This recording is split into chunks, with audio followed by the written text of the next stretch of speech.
Bienvenue mes amis. Vous écoutez La Voix de l'Évangile éternel, une émission présentée par le ministère de l'Évangile éternel, fondé en 1992 par des croyants adventistes du 7e jour.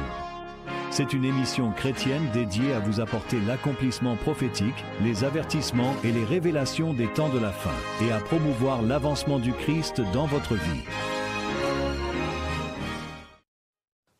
Bienvenue mes amis à La Voix de l'Évangile éternel. Je suis le pasteur Raphaël Pérez et je vous invite à vous joindre à nous dans la prière aujourd'hui. Prions. Père céleste, nous sommes si heureux et reconnaissants de pouvoir venir devant ton trône de grâce pour recevoir de l'aide au moment du besoin. Nous te prions d'être avec nous alors que nous ouvrons ta parole. Puissions-nous être bénis ainsi que ceux qui nous regardent. Au nom de Jésus, nous prions. Amen. Amen. Amen. Dans les dernières émissions, nous avons abordé un sujet que nous croyons être ou avoir été pratiquement source de division.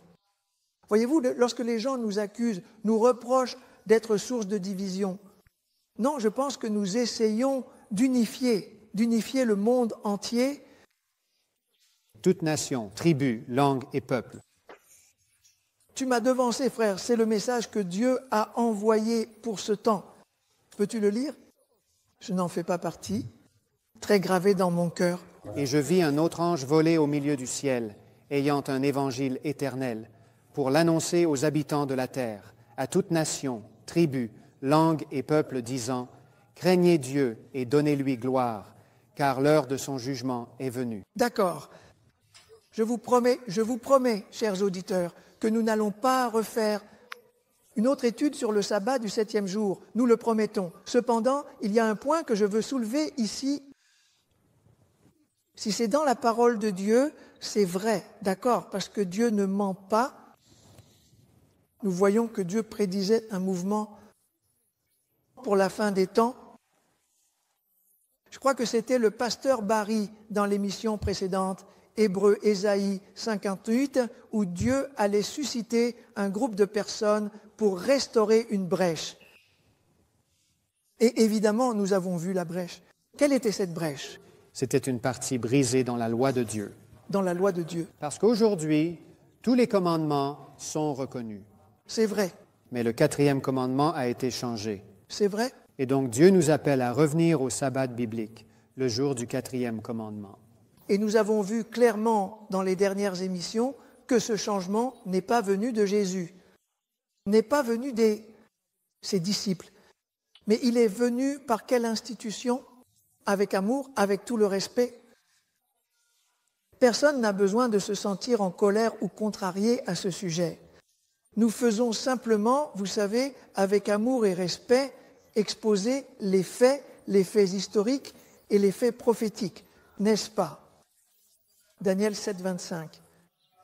Apocalypse 13. Que cherches-tu, frère, sur ton bureau pour ton...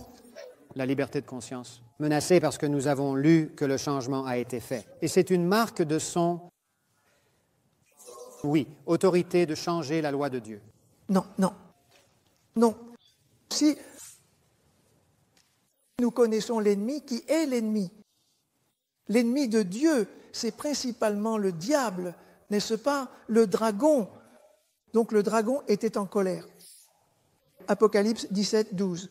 12, 7. Oui, 17, 12. Apocalypse 12, 17 dit « Et le dragon fut irrité contre la femme, et il s'en alla faire la guerre au reste de sa postérité, à ceux qui gardent les commandements de Dieu et qui ont le témoignage de Jésus-Christ. » D'accord.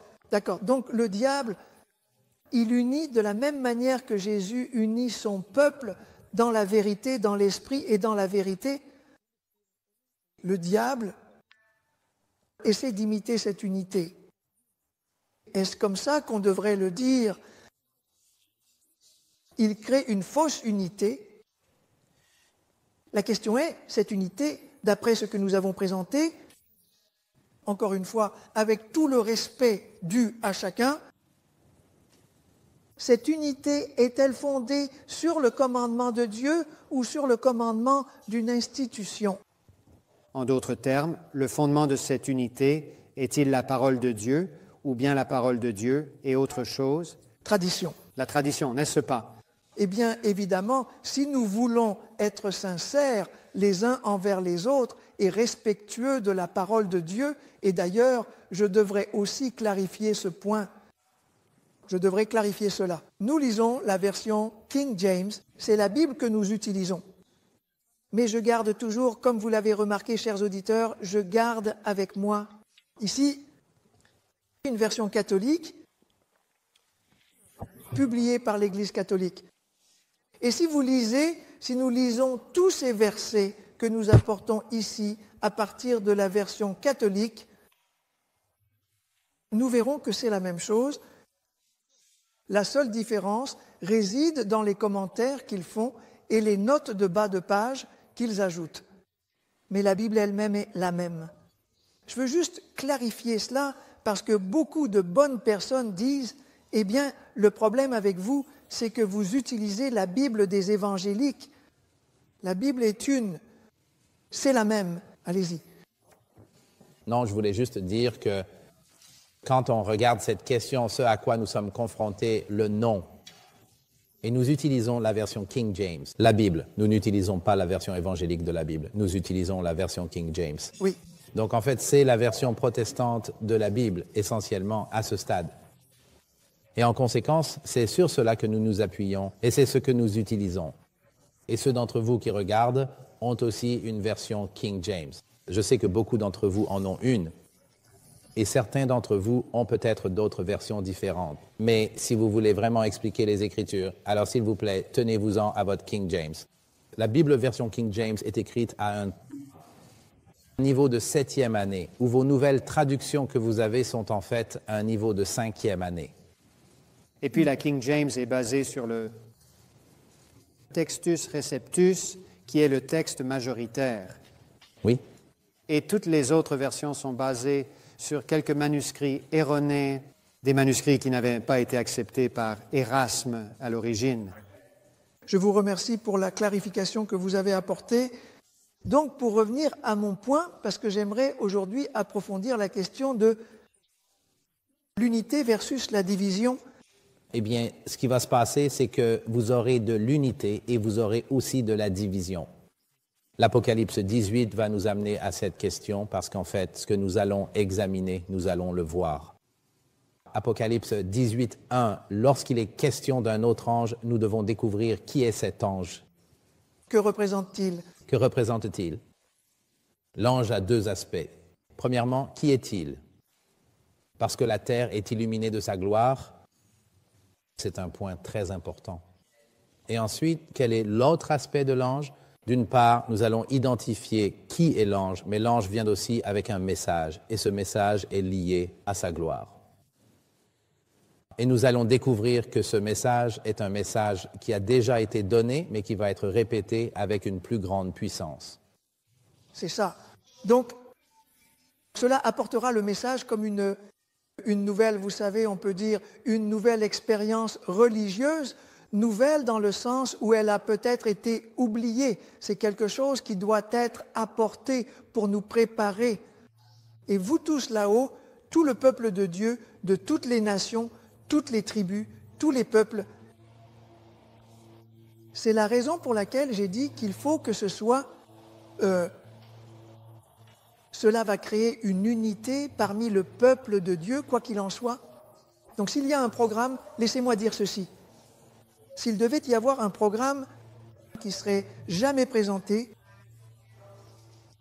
par ce ministère auquel tout le monde devrait adhérer, c'est celui-ci. Je veux dire, chaque programme, parce que nous utilisons simplement la parole de Dieu et tout le monde devrait s'en tenir à la parole de Dieu. Mais aujourd'hui, nous voulons montrer comment le peuple de Dieu, même venant de Babylone, Dieu les appelle à sortir, pour ainsi dire, à se mettre en ordre, à être alignés, à être transportés au ciel. Pouvons-nous continuer? Oui. Pour commencer, parlons un instant d'Apocalypse 18, 1. Regardons cela. Dans Apocalypse 18, 1, il est dit « Et je vis un autre ange, descend du ciel. » Arrêtons-nous là sur cette phrase. Un instant. L'ange est descendu et Jean a dit « J'ai vu un autre ange. » Maintenant, cette formulation vous semble familière. vous avez déjà entendu cette expression quelque part. Où avons-nous entendu cette formulation? J'ai vu un autre ange. Eh bien, au chapitre 14 de l'Apocalypse. D'accord? On la retrouve au chapitre 14 où il est dit « Et je vis un autre ange voler au milieu du ciel, ayant un évangile éternel à annoncer à toute nation, tribu, langue et peuple. » Maintenant, juste avant cela, relions les choses. Nous avons donc le chapitre 14 et le chapitre 18. Cela signifie que, rien qu'avec la terminologie jusqu'ici, les chapitres 18 et 14 vont d'une certaine manière être liés. Mais avant le chapitre 14, où avons-nous vu une citation similaire, une expression semblable, un autre ange? Mais ensuite, il y a un peu plus d'informations sur l'écriture concernant cet ange. Regardez Apocalypse 10, 1. La Bible dit « Et je vis un autre ange puissant. » Descendre maintenant du ciel. L'Apocalypse 14 dit « J'ai vu un autre ange voler au milieu du ciel. » Et l'Apocalypse 18 dit « J'ai vu un autre ange descendre du ciel. » Donc, si nous regardons Apocalypse 18, 1, il est écrit « J'ai vu un autre ange descendre du ciel. » La dernière fois que nous avons vu un ange descendre du ciel, c'était dans Apocalypse 10, 1. Et qui est l'ange qui descend du ciel dans Apocalypse 10, 1, d'après les Écritures? Regardons tout d'abord quelle est la description de l'ange dans Apocalypse 10, 1. Et je vis un autre ange puissant descendre du ciel, revêtu d'une nuée et un arc-en-ciel sur sa tête. Son visage était comme le soleil et ses pieds comme des colonnes de feu.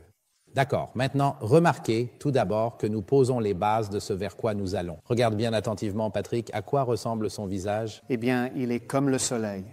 Très bien. Maintenant, selon la Bible, de qui le visage est-il comme le soleil? Allons dans Apocalypse 1, versets 12 à 16. Regardons cela. Au fait, nous sommes déjà prêts. Dans l'émission précédente, une partie de ce verset viral. Apocalypse 10. Mais nous voulons juste, c'est ça, quand nous avons commencé, nous voulions Apocalypse 10. Mais nous voulons essayer de vous ramener à cela afin que nous puissions mieux comprendre la question d'Apocalypse 18. Oui, nous devons savoir cela. D'accord, c'est une base. D'accord. Patrick, peux-tu nous le lire? Versets 12 à 16. Et je me retournai pour voir quelle était la voix qui me parlait, et m'étant retourné, je vis 7 chandeliers d'or. Et au milieu des 7 chandeliers, quelqu'un qui ressemblait à un fils d'homme, vêtu d'une longue robe et ceint à la poitrine d'une ceinture d'or. Sa tête et ses cheveux étaient blancs comme de la laine blanche, comme de la neige, et ses yeux étaient comme une flamme de feu. Ses pieds ressemblaient à de l'airain brillant, comme s'ils avaient été embrasés dans une fournaise. Et sa voix était comme le bruit de grandes eaux. Il tenait dans sa main droite 7 étoiles, et de sa bouche sortait une épée aiguë à 2 tranchants. Et son visage était comme le soleil lorsqu'il brille dans toute sa force. D'accord. Donc, on vient de décrire là-bas un être spécial, pour ainsi dire. Et quoi? Ce que nous devons faire dans cette émission, c'est approfondir cela. Qui est cet ange? Et quel est son message? Et quel est son message? Oui. Mais attendez un instant. Nous revenons tout de suite. Découvrez ce qui fait l'unanimité chez les critiques. Les plus grands érudits et théologiens du pays se réunissent pour révéler l'histoire cachée du livre de l'Apocalypse. Grâce à de puissantes reconstitutions et des effets visuels incroyables, ce chef-d'œuvre de 95 minutes donne vie au livre de l'Apocalypse comme jamais auparavant. L'Apocalypse n'est plus un mystère. Procurez-vous votre exemplaire dès aujourd'hui.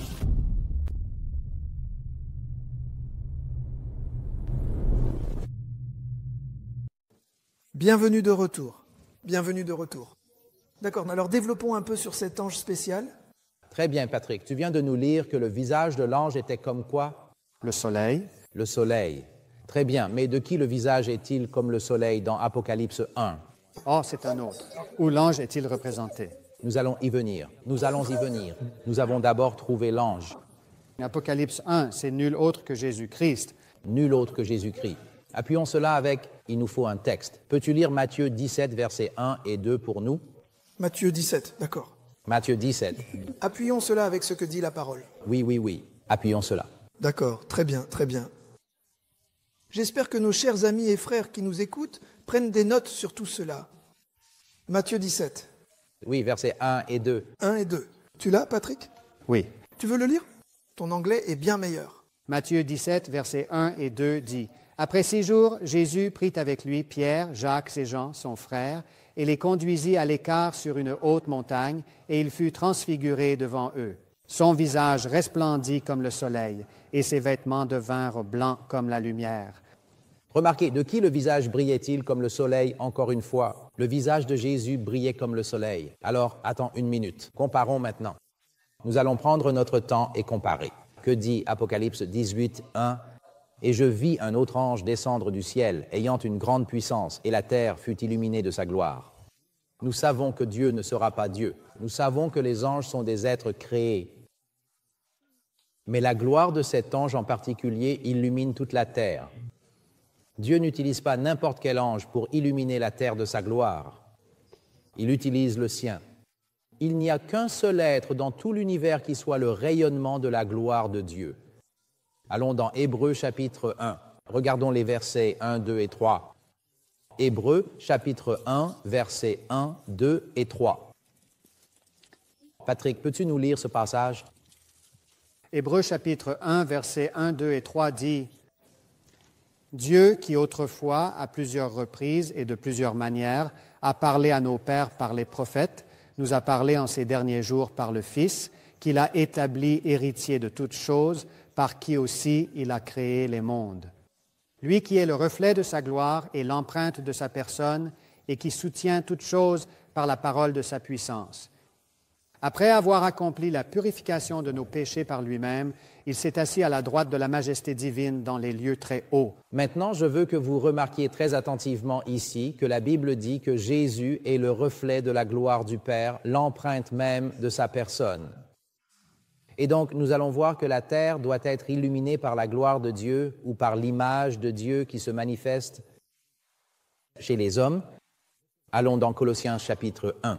Parce que l'ange ne représente pas seulement Jésus, mais l'ange représente aussi le peuple de Dieu, les chrétiens, qui ont le caractère de Jésus développé dans leur âme. Colossiens. Qui va proclamer ce message. Colossiens chapitre 1, versets 26 et 27. Il est écrit, même le mystère qui a été caché de tout temps et de toutes les générations, mais qui est maintenant manifesté à ses saints, à qui Dieu a voulu faire connaître quelles sont les richesses de la gloire de ce mystère parmi les païens, à savoir Christ en vous, l'espérance de la gloire. Christ en vous, l'espérance de la gloire. Maintenant, qu'est-ce que dit l'Évangile? Qu'est-ce que c'est? Est-ce que l'Évangile est l'agent? Je veux confirmer, est-ce que l'Évangile est l'agent par lequel un message viendra qui parle de cela, qui présente Christ comme l'espérance de la gloire, c'est l'Évangile. Cette agence, bien sûr, la seule agence, la seule voie, c'est-à-dire que le Seigneur Dieu nous a donné pour le salut de la race humaine, c'est Dieu. Très bien. Alors faisons deux choses. Voyons, parce que si la terre doit être éclairée par la gloire de Dieu, cela signifie que la terre doit posséder la justice de Dieu. Les gens doivent avoir la justice du Christ dans leur vie. Très bien. Pour cela, examinons deux textes. Regardons Romains 1, 16. Regardons d'abord Apocalypse 14, 6, pour montrer que l'ange... Apocalypse 14, 6. Allons-y d'abord pour montrer que l'Évangile, cet Évangile, est avant tout l'Évangile éternel. Apocalypse 14, 6. Et je vis un autre ange voler au milieu du ciel, ayant un Évangile éternel à annoncer aux habitants de la terre. Très bien. Cet Évangile éternel... À quoi cet évangile éternel est-il lié? Allons à Romains 1, 16 et 17. Quoi? Romains 1, 16 et 17. Car je n'ai pas honte de l'évangile du Christ, car c'est la puissance de Dieu pour le salut de quiconque croit, du juif premièrement, mais aussi du grec. Alors faites bien attention, car en lui quoi? Verset 17. En lui la justice de Dieu est révélée. De foi en foi, comme il est écrit, le juste vivra par la foi. Alors, remarquez ici que l'évangile éternel est le même évangile de Jésus-Christ que l'on trouve dans Romains 1, 16 et 17. Par conséquent, l'évangile éternel est, en fait, le livre de l'Apocalypse ne mentionne l'évangile éternel qu'en tant qu'évangile du Christ en réalité. Parce que c'est le seul, Apocalypse 14, 16, le seul endroit où vous allez le trouver dans le livre de l'Apocalypse, là où l'expression évangile éternel est mentionnée. Mais Romains le montre aussi, car c'est l'Évangile d'abord pour le juif, puis pour le grec. L'Évangile de l'Ancien Testament est le même que dans le Nouveau Testament. C'est l'Évangile éternel qui ne change pas. Maintenant, remarquez quelque chose très attentivement. Paul a dit que cet évangile est allé aux Juifs et aux Grecs. Donc, le Juif avait les commandements, puis le Grec recevrait les commandements. Les Juifs avaient le sabbat.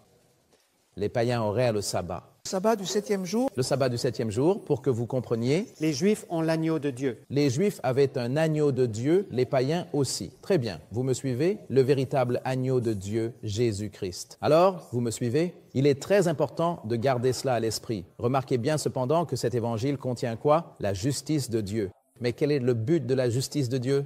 Quel est le but ultime de l'évangile?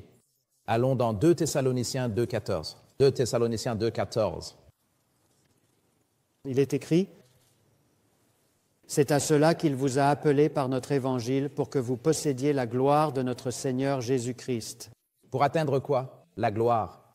Et ici, la gloire fait référence au caractère. Mais avec le caractère vient la loi, car sous la nouvelle alliance, la loi de Dieu, lorsque tu nais de nouveau, la loi de Dieu, Dieu commence. Si tu cherches à obéir et à livrer ta vie à Dieu chaque jour, tu offres l'obéissance à la justice. La loi de Dieu.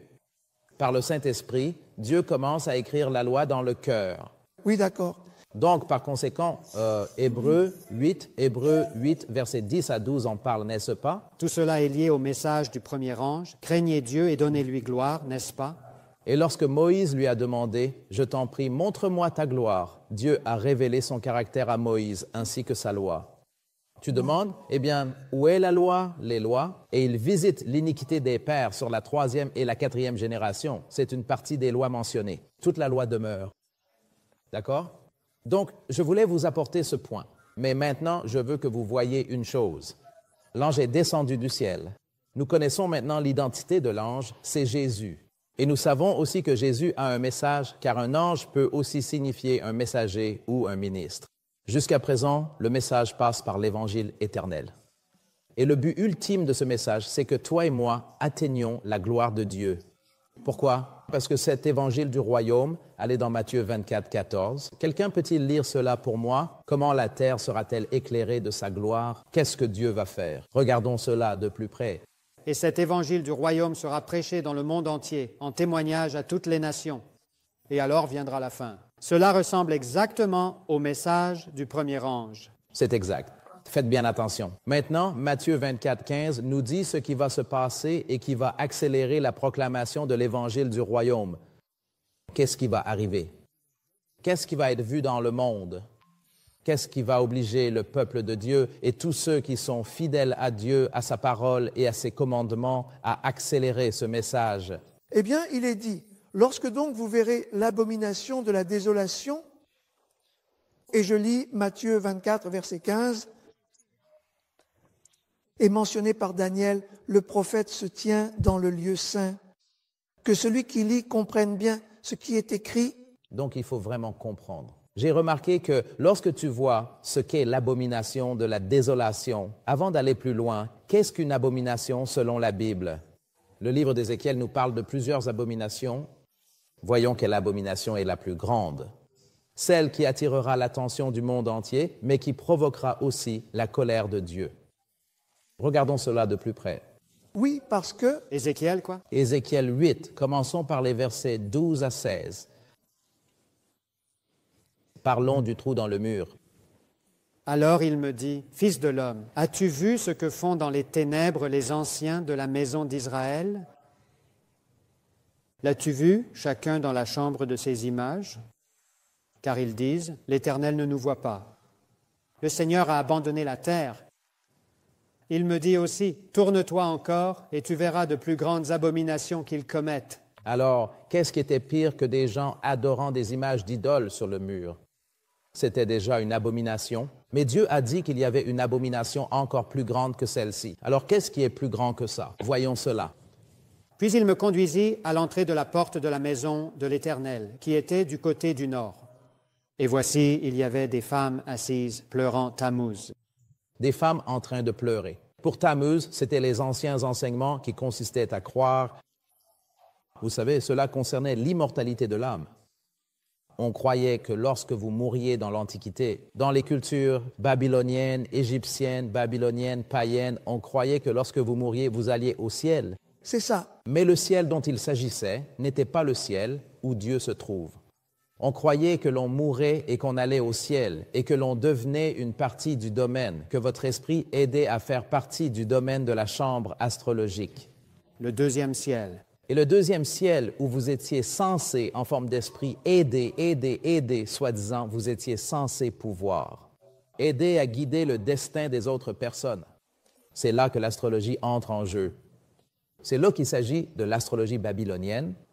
La Bible dit que les hommes meurent et ne savent rien, mais ils enseignaient cela dès le début. Les anciennes coutumes païennes babyloniennes enseignaient que les hommes mouraient et que leur esprit survivait après la mort.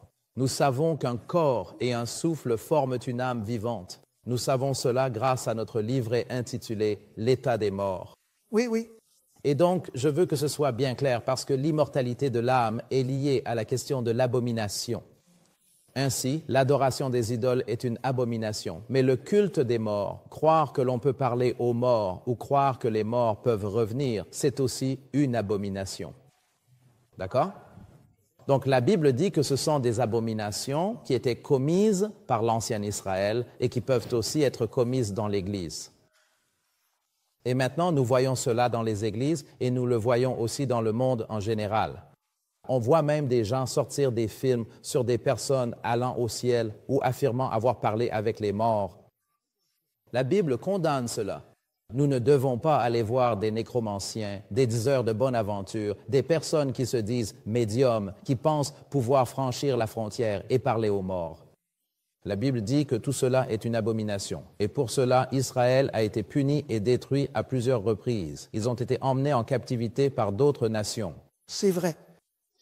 Donc dans ce livret, nous prouvons avec la Bible que les morts ne savent rien, qu'il n'existe rien de tel, que personne, absolument personne, ne peut communiquer avec ce qu'on appelle l'âme d'une personne ou l'esprit des morts. Parce que les morts ne savent rien.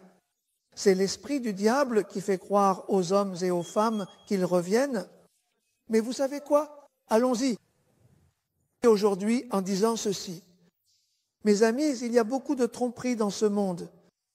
Mais dans le livre de l'Apocalypse, chapitre 18, comme nous allons y revenir et étudier ce chapitre, nous verrons qu'il y aura un mouvement des plus glorieux sur cette terre, peut-être plus tôt que nous ne le pensons.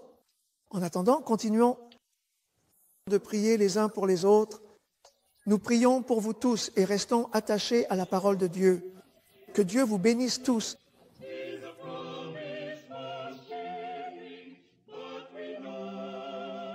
Notre famille de la Voix de l'Évangile éternel vous remercie de nous avoir rejoints.